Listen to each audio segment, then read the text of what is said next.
Who doesn't love sausage rolls? With a couple of extra flavour additions, we turn these run-of-the-mill sausages into something special. You can use pork or beef sausage mince, but I've found you get a much more depth of flavour by using the beef and adding bacon to it. You get the stronger flavour of the beef and the smoky, fatty flavour of the pork from the bacon. I find pork to be bland in most scenarios, and this is a nice way of getting the best of both worlds.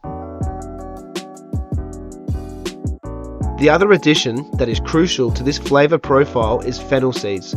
Pork and fennel is nothing new. It's a classic combination in Italian roast and sausages, and there's something that I really like about the smell and flavour of it. I also like to add in a stick of celery, finely minced. You don't taste the flavour of the celery in the final result, especially after sautéing it off with the bacon, onion and garlic before mixing everything together. It's hard to explain, but trust me, even if you don't like celery, chuck it in there. It makes everything taste fresher.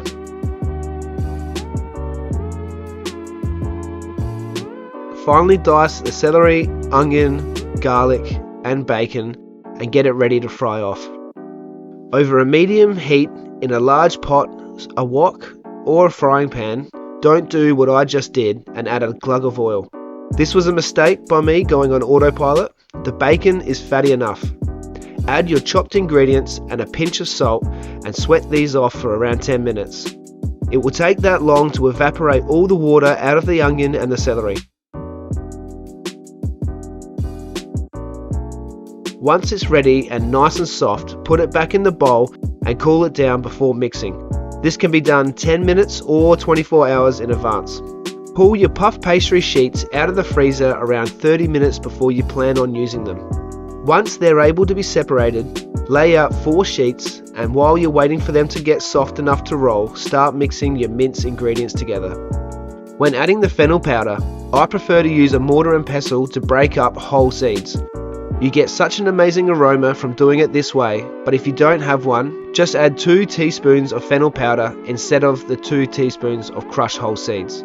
I've even used an empty pepper mill to break up the seeds in an emergency.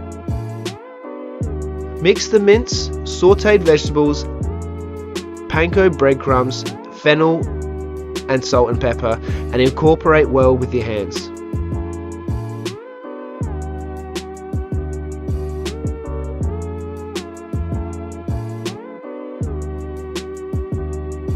Once you're ready to start mixing the sausage rolls, there's no real trick to this. Make it into any shape you want.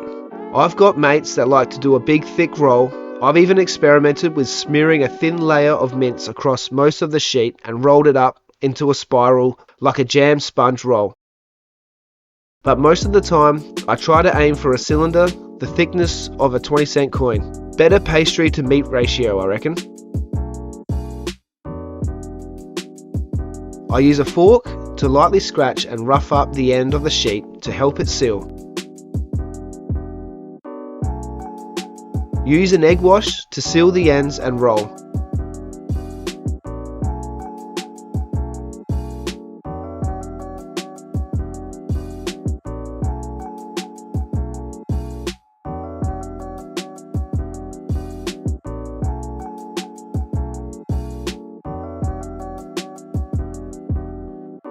You need to poke some pressure release holes in these, and I like the look of fork holes.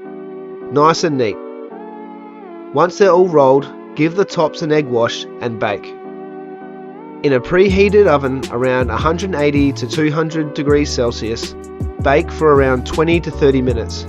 Every oven is different, so just keep an eye on it, and once they're perfectly golden brown, remove and serve. There's really not much more to say. Everyone loves homemade sausage rolls, and I would guess that not many people have tried the beef, bacon and fennel sausage roll. Give them a try. Your friends and family will love them. Mine do.